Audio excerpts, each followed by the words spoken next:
조갑제닷컴 애독자 그리고 조갑제 TV 시청자 여러분 안녕하십니까.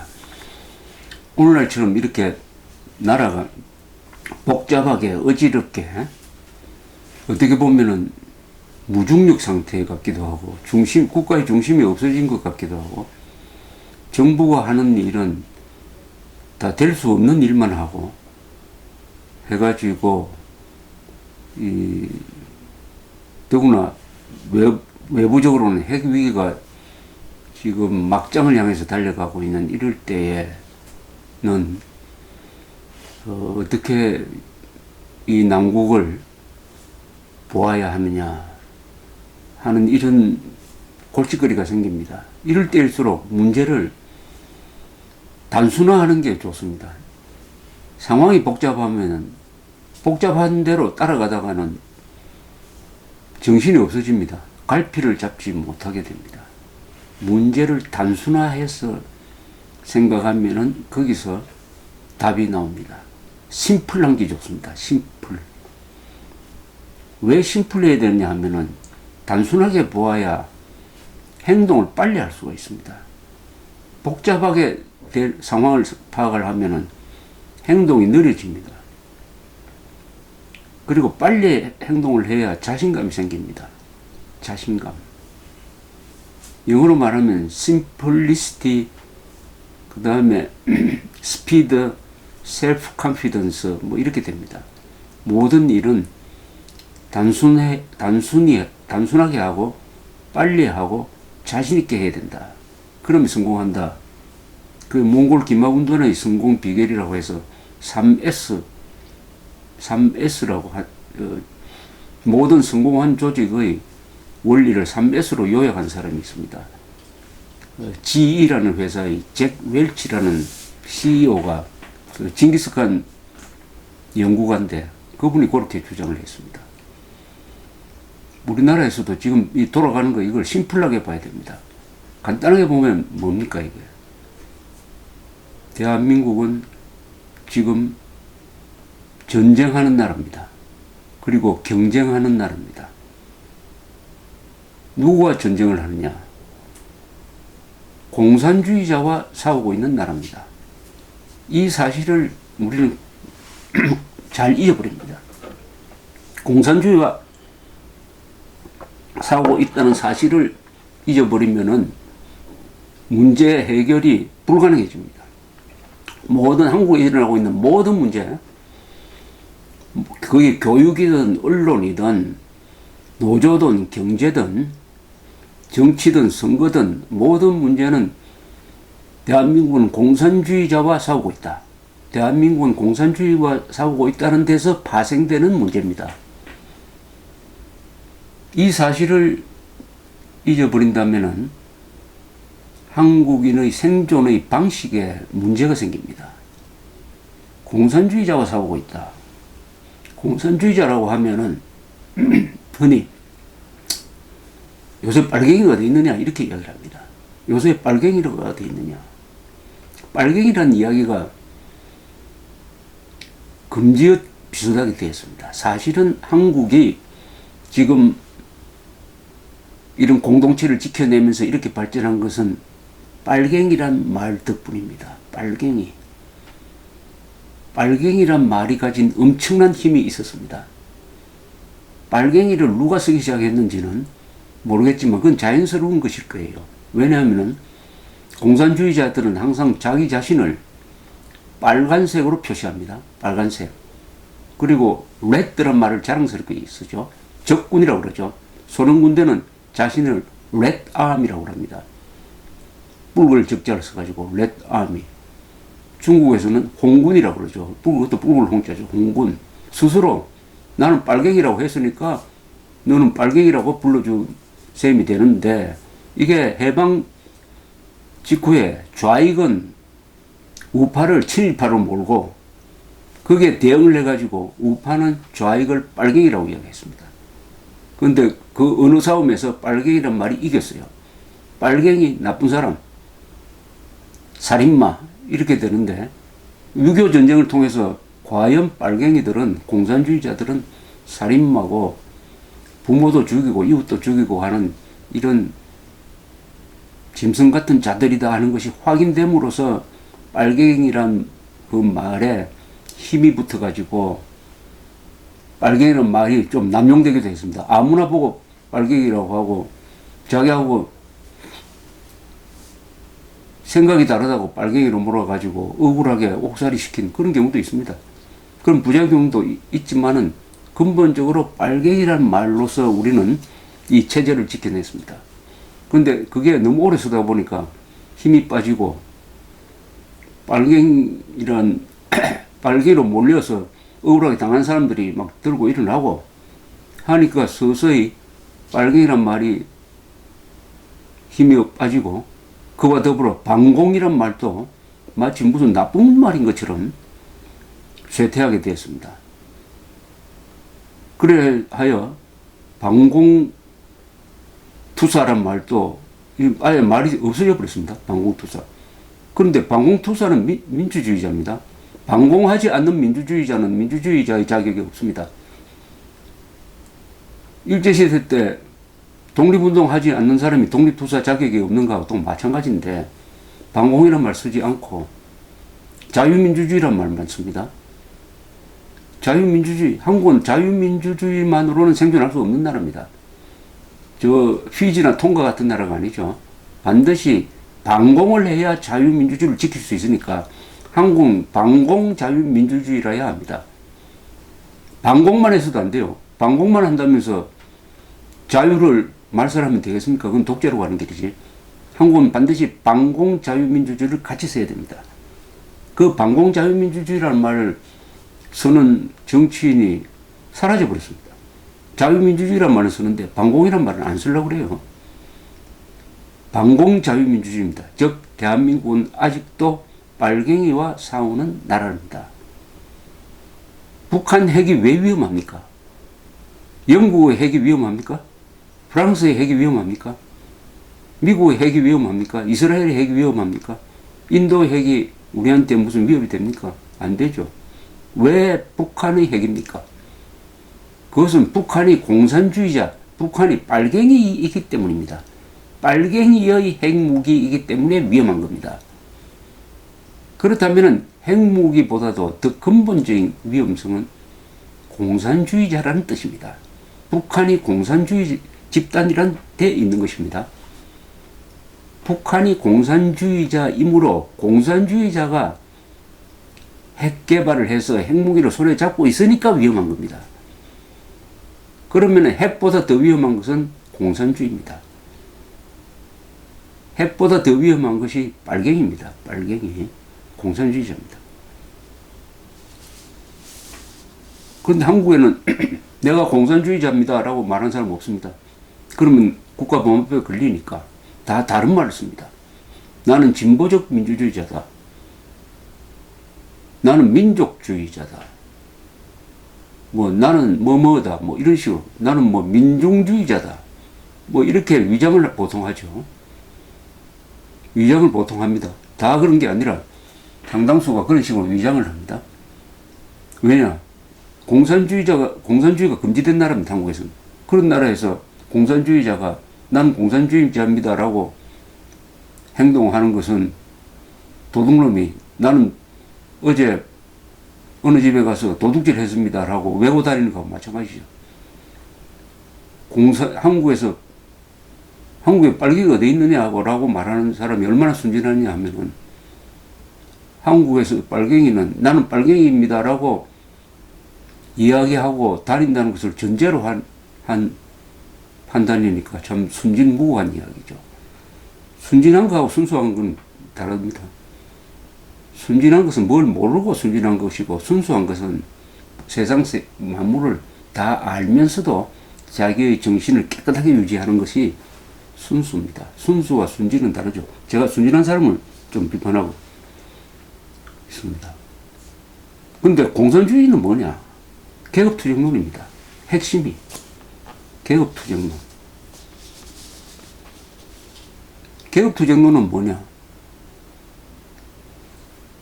자본가 계급, 어떤 나라의 지배계층을 적으로 보는 사람입니다. 즉 경쟁자로 보는 게 아니에요. 적으로 봅니다. 그 다음에 말살 대상으로 봅니다. 이게 계급투쟁론입니다. 경쟁자로 보면 선의의 경쟁이 가능하고 민주주의가 가능합니다. 그러나 계급투쟁론에 물드는 순간부터 상대를 적으로 봅니다. 그 적도 말살 대상으로 봅니다. 이게 칼 마르크스가 확립한 공산주의의 핵심 중의 핵심입니다. 계급투쟁론이 공산주의입니다. 공산주의라는 말은 그냥 입고 있는 옷입니다. 그 안에 들어있는 내용물은 계급투쟁론입니다. 계급투쟁론의 목표는 뭐냐? 권력 잡는 겁니다. 계급투쟁론은 학술 논문이 아닙니다. 세상을 분석하는 무슨 이론이 아닙니다. 권력을 잡기 위한 전략입니다. 계급투쟁론은. 그러니까 공산주의자, 빨갱이, 계급투쟁론자들은 반드시 권력을 쟁취하려고 한, 그 사람들은 정의를 구현하려는 사람 아닙니다. 환경 문제를 무슨 해결하겠다는 사람이 아니에요. 그 사람이 말하는 무슨 환경이든 친일이든 반미든 무슨 용어든 다 권력 쟁취를 위한 하나의 수단으로서 이용하는 것입니다. 이 계급투쟁 논에 물든 사람들은 어떤 행동을 하느냐 하는 것은 공산주의 체제에서 살았던 사람들이 제일 잘 압니다. 공산주의를 제일 잘 아는 사람은 공산주의를 체험한 사람입니다. 그래서 저는 북한에 있다가 제일 처음에 월남한 사람들, 한 2, 3년 동안 공산주의를 체험하고 월남한 분들 만나면은 그분들이 연세가 다 이제 80 넘었습니다만 제가 꼭 묻습니다. 공산주의를 체험하셨는데 공산주의가 뭡니까? 한마디로 이야기해 주세요 하면은 거짓말쟁입니다라고 이야기하는 사람들이 제일 많습니다. 공산주의는 거짓말쟁이다. 그건 뭐냐면 공산주의의 수법이 두 가지입니다. 이것도 공산주의도 간단하게 이해하는 게 참 좋습니다. 공산주의가 권력을 잡기 위한 수단은 두 가지입니다. 하나는 선전선동입니다. 거짓말하는 겁니다. 거짓말을 해가지고 다수 국민들을 속이는 것입니다. 그러니까 선전부가 중요하죠. 선전을 하려면 조직이 있어야 됩니다. 그러니까 조직부가 중요하죠. 그 다음에 폭력을 쓰는 겁니다. 폭력을 쓸 수 없을 때는 선전을. 한국은 폭력을 쓰기가 어려우니까 폭력 사용은 약간 자제하고 선전선동에 집중하는 경우죠. 한국의 빨갱이들은. 그러니까 거짓말이죠. 선전선동이 거짓말이라는 말 아닙니까? 그러니까 이 연세 드신 분들이 참 지혜로운 관찰이죠. 공산주의자, 한마디로 말하면 거짓말쟁입니다.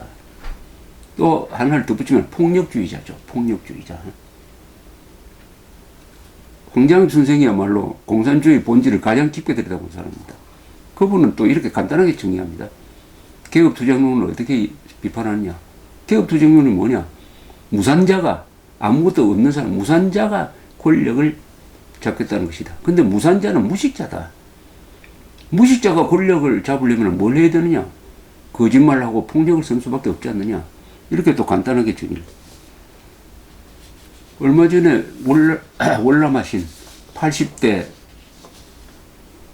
기업인을 만났더니 이분이 공산주의 체험을, 어릴 때 한 체험을 이렇게 이야기를 했습니다. 그때 국민학교 다녔답니다. 반장을 했다고 그래요, 반장. 그게 한 1940, 한 6, 7년의 일이겠죠. 북한에서 있었어요. 어느 날 교장이 반장, 6, 7명 되는 반장을 불렀답니다. 불러놓고 교장이 뭐라고 이야기하느냐. 너희들 앞으로 집에 가거든. 아버지 어머니가 불을 꺼놓고 무슨 이야기를 하는지를 들어두었다가 꼭 나한테 꼬박꼬박 보고해야 한다. 이런 지시를 하더랍니다. 8살, 9살 소년한테 아버지 어머니가 불 꺼놓고 무슨 이야기를 하는지를 들었다가 나한테 와서 이야기를 하라. 그렇게 되면 어떻게 됩니까? 가족이 파괴되는 거죠. 가족이 파괴. 공산주의는 계급투쟁론으로서 국가를 분열시킬 뿐만 아니라 모든 조직을 분열시킵니다. 드디어 가족까지 파괴합니다. 가족까지 파괴. 그것이 권력을 잡는 데 유리하다고 판단하기 때문입니다. 북한에서는 지금 현재로는 김정은에 대한 사랑이 부모에 대한 사랑보다 더 커야 합니다. 김정은에 대한 존중, 존경심보다 더 큰 무슨 형제애라든지 효도심이 있을 수 없는 거죠. 그렇게 하면 체제가 유지가 안 됩니다. 자, 그런데 북한에서 아주 재밌는 일이 요새 벌어지고 있습니다. 김일성 광장에 칼 마르크스 초상화가 있었어요. 그게 몇 년 전에 철거가 되었답니다. 귀순한 태영호 공사의 증언에 의하면은 왜 철거를 했느냐? 칼 마르크스의 초상화를 걸어 놓으니까 김정은이가 이 수령 독재주의를 설명하는데 장애가 된다는 것을 이제 깨닫기 시작했다는 거예요. 무슨 뜻이냐면은 계급투쟁론은 계급을 부수겠다는 겁니다. 그런데 계급을 부수겠다는 것은 그 계급 중에서 제일 상계급이 세습입니다. 세습. 세습 독재, 재벌의 세습, 세습. 이 좌익들이 세습을 규탄합니다. 근데 한국 좌익들은 한국 재벌들의 세습은 규탄하는데 북한 정권 세습은 규탄하지 않습니다. 입도 열지 못하죠. 그럼 할 수가 없죠.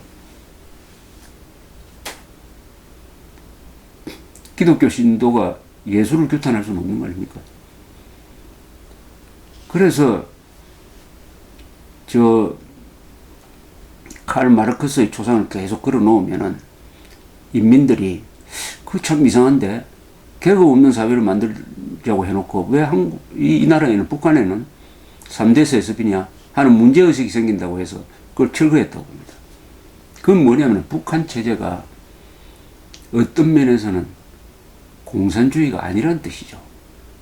칼 마르크스의 기준으로도 공산주의가 아니란 뜻이죠. 그 말은 공산주의보다 더 악독한 체제라는 뜻이죠. 이른바 수령 독재, 공산주의에서 기반했지만은 공산주의에서 한 걸음 더 변종이 나왔습니다. 악성 변종이 나왔죠. 계급투쟁론보다 한 걸음 더 악성 변종이 바로 수령 독재 아닙니까? 수령 독재, 전체주의, 수령 독재.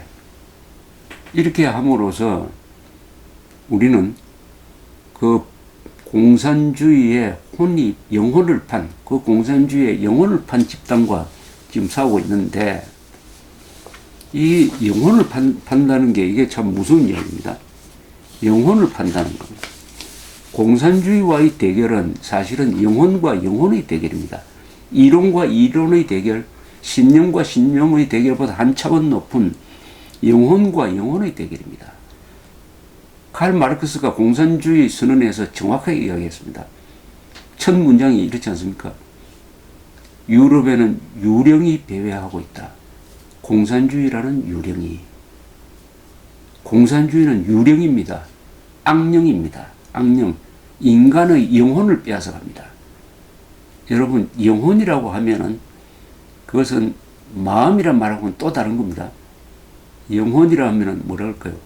정신하고는 또 다릅니다. 영어로 번역하면 영혼은 soul쯤 되겠죠. soul은 스피릿하고 다르지 않습니까? 마음이 나쁘다, 행동이 나쁘다, 버릇이 나쁘다는 것은 고칠 수가 있어요. 그러나 영혼이 망가졌다, 영혼을 빼앗겼다 하면은 그 인간 전체가 다 빼앗기고 변조되고 세뇌됐다는 뜻이니 그건 구제가 거의 불가능합니다. 공산주의에 세뇌된다는 것은 영혼을 팔아먹는 겁니다. 영혼을 판다는 것은 모든 인격을 팔아먹는다는 뜻이죠. 그래서 진짜 공산주의자가 과연 전향할 수 있느냐 하는 것이 논쟁거리입니다. 결론은 소수지만은 전향자가 있다는 거죠. 전향자가 있다. 전향자가 있습니다. 황장엽 선생도 전향자고, 미국의 휘트카 챔버스라는 사람도 전향자고, 박정희는 공산주의 근처에 갔다가 전향한 경우니까 영혼까지 판 적은 없는 사람이지만 일단 전향자입니다. 공산주의 본질을 한민족 중에서 가장 정확하게 들여다본 사람이 이승만입니다. 이미 1920년대부터 공산주의 비판을 시작을 해서 공산주의와 독립운동은 같이 갈 수 없다. 이런 이야기를 했습니다. 가장 정확하게 본 사람입니다. 20년대 세계가 공산주의 열풍이 불 때인데 이승만 대통령은 기독교적 정신에 입각한 인간관, 세계관으로서 정확하게 공산주의의 약점, 악마성을 봤습니다. 해방 이후에 이분이 지도자가 되었으니까 한국의 반공 자유민주주의 노선을 취하게 된 거죠. 아주 간단하게 정리했습니다. 이승만 대통령은 공산주의를 뭐라고 이야기하느냐. 공산주의는 호열자와 같다. 콜레라와 같다. 인간은 호열자와 같이 살 수는 없다. 인간과 공산주의는 공존할 수 없다는 거예요. 공존할 수.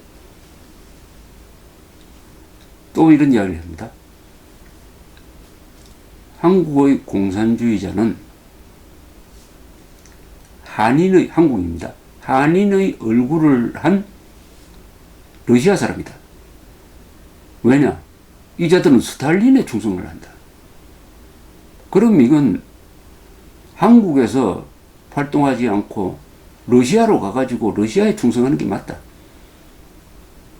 따라서 한국의 공산주의자는 민족 반역자고 사대주의자다. 매국노다. 이렇게 딱 규정을 합니다.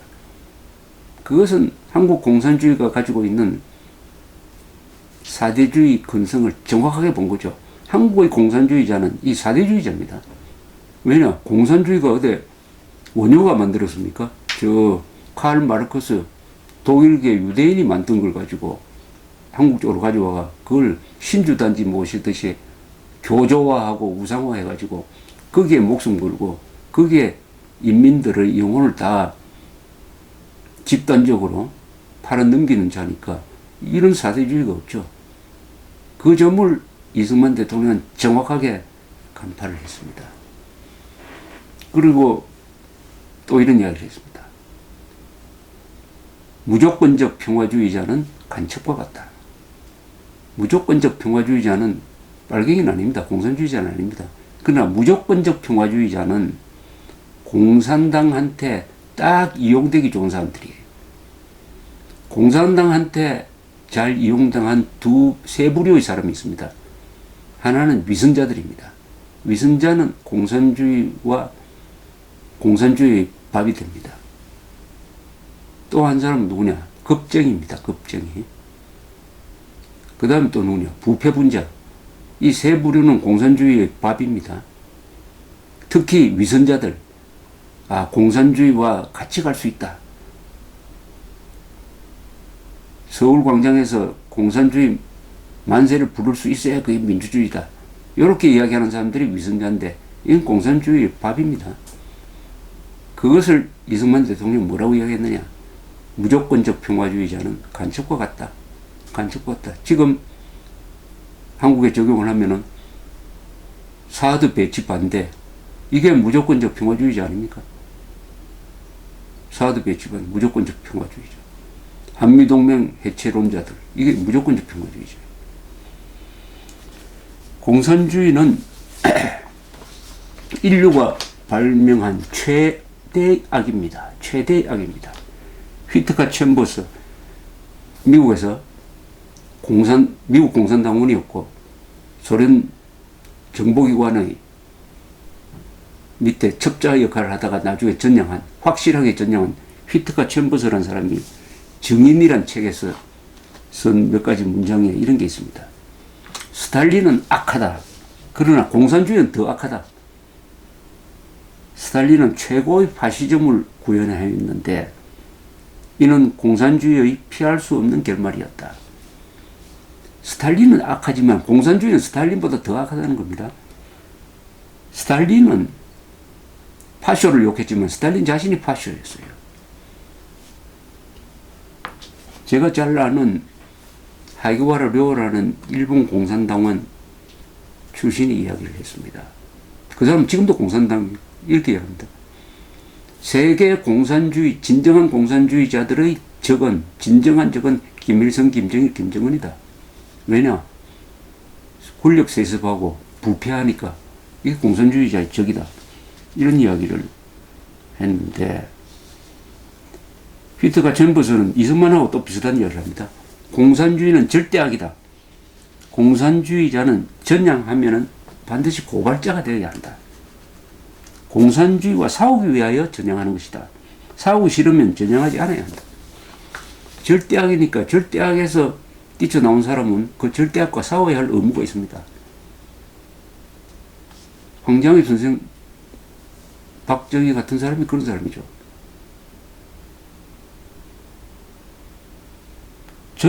공산주의에서 전향해놓고도 했다면서 공산주의와 싸우지 않으면 그건 전향을 안 했다고 봐야 된다는 뜻입니다.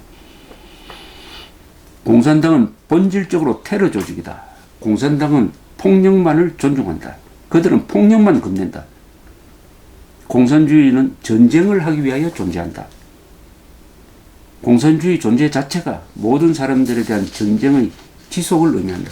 공산주의가 있는 한 전쟁은 끝나지 않는다. 그건 바로 한반도에 딱 적용됩니다. 한국이 왜 지금 전쟁 상태가 이렇게 계속됩니까? 그건 북한이 공산주의이기 때문입니다. 북한이 일반 독재 같으면은 남북한이 이미 통일되었습니다. 북한이 공산 독재이기 때문에 통일이 안 되고 있는 겁니다. 왜냐? 피터가 챔버스가 이야기한 대로 공산주의는 전쟁의 지속을 의미합니다. 전쟁 상태라야 공산주의가 유지가 될 수 있습니다. 북한이 항상 전쟁 위기를 고조시키는 것은 전쟁 위기감이 있어야 북한 주민들을 통제할 수 있기 때문입니다. 따라서 한반도에서 전쟁이 없어지려면은, 평화가 오려면은 한반도에서 빨갱이가 없어져야 합니다. 빨갱이, 핵은 있어도 괜찮아요. 빨갱이만 없어지고 핵은 남아있어도 전쟁 안 일어납니다. 그러나 핵은 없어도 빨갱이가 계속 있으면 전쟁 상태는 계속되는 겁니다. 즉 핵보다 빨갱이가 더 위험하다 하는 것을 우리가 직설적으로 이야기할 수 있어야 된다고 생각합니다. 공산주의란 이론으로 세계에서 약 2억 명이 죽었다고 합니다. 2억이 죽었다고 그래요. 블랙북 오브 커뮤니즘이라는 책에 그렇게 나와 있습니다. 저 프랑스에서 만든 책입니다. 2억이 죽었습니다. 2억이 죽은 랭킹에서 제일 많이 죽은 데가 중국입니다. 중국 모택동. 그 다음 두 번째가 소련. 세 번째쯤이 아마 북한 될 거예요. 북한 한 300만, 400만 되니까. 그 다음에 크메르루즈 한 150만 죽은 저 캄보디아. 뭐 여기가 빅3, 빅4쯤 되겠습니다. 근데 2억 공산주의로 죽은 인구가 2억이 아니라 2억 100만 명, 아니 2억 5천만이 될 수도 있습니다. 그 빨갱이가 가진 핵폭탄이 한반도에서 터질 때 몇 천만이 아마 플러스 될 겁니다. 대한민국은 공산당, 공산주의자 빨갱이와 싸우고 있습니다. 그 빨갱이의 핵이 위험한 것입니다. 빨갱이의 핵이니까 위험한 것입니다. 공산주의의 핵이니까 위험한 것입니다. 우리는 이 사실을 직시를 해야 됩니다. 직시. 우리는 공산주의자와 싸우고 있습니다. 감사합니다.